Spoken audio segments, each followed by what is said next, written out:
Dear students, in this very short tutorial we will discuss about primary standard.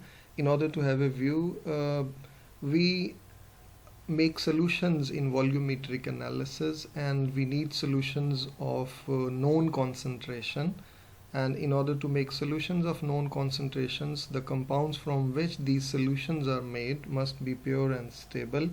So there are terms used like primary and secondary standards in order to explain this criteria.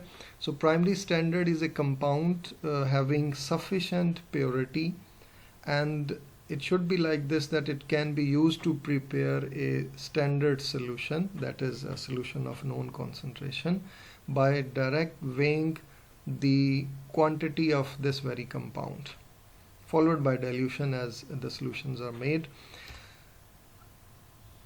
So what are requirements of a primary standard? I mean, what kind of compound it should be? It must be easy to obtain, to purify, to dry, and to preserve it in a pure state. These are fundamental conditions. And the substance should be unaltered in air during weighing.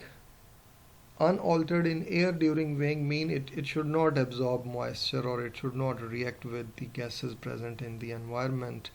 That is, should not be hygroscopic, oxidized by the air, or affected by carbon dioxide. So it should have an unchanged composition during the storage. These are primary conditions. Furthermore, it should be capable of being tested for impurities by qualitative and other tests of known sensitivity, meaning the compound's purity can be easily checked.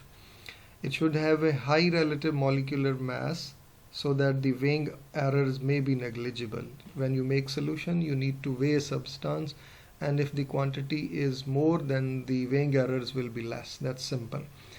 And the substance should be readily soluble under the conditions in which it is employed. I mean, its solubility is also important. What are primary standards? If we want to quote some examples, when we do volumetric analysis, we have different kinds of titrations like acid-base, complexometric, precipitation, oxidation, reduction, regentometry, and other types as well.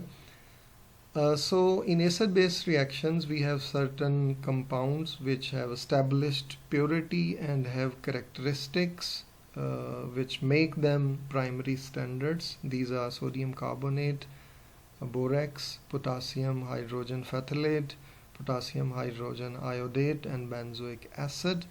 Similarly, in complex formation reactions, we have silver, silver nitrate, sodium chloride, and various metals in their zero state like zinc, magnesium, copper, and manganese. Their standards are available. In precipitation reactions, we have silver, silver nitrate, sodium chloride, potassium chloride, and potassium bromide. In redox reactions, potassium dichromate, potassium bromate, potassium iodate, potassium hydrogen iodate, and sodium oxalate, arsenic oxide, and pure iron. These are the compounds which can be taken as primary standards.